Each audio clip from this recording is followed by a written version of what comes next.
चंद्रपूर जिल्ह्यात गेल्या काही दिवसांपासून पावसाची संततधार सुरू आहे। दरम्यान आज वर्धा नदीला पूर परिस्थिती निर्माण झाली आहे। त्यामुळे कोरपना तालुक्यातील वर्धा नदीवरील भोयगाव पूल पाण्याखाली गेलाय। परिणामी वाहतूक बंद झाली आणि वाहनांच्या लांबच लांब रांगाही लागल्यात। या संपूर्ण परिस्थितीचा आढावा घेतलाय आमचे प्रतिनिधी राहुल आसुटकर यांनी।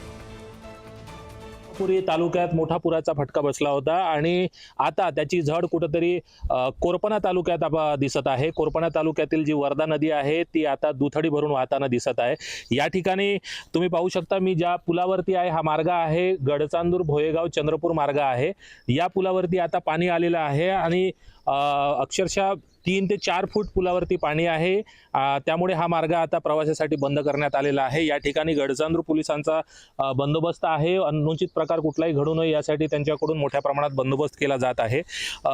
गेल्या काही दिवसापासून जिल्ह्यातील जी परिस्थिती पाहता ब्रह्मपुरी तालुक्यात मोठ्या प्रमाणात झड बसल्याचं पाहायला मिळालं। 8 गावं त्यामुळे प्रभावित झाली, तर 30 गावांचा जे मार्ग आहे ते बंद झालेले आहे।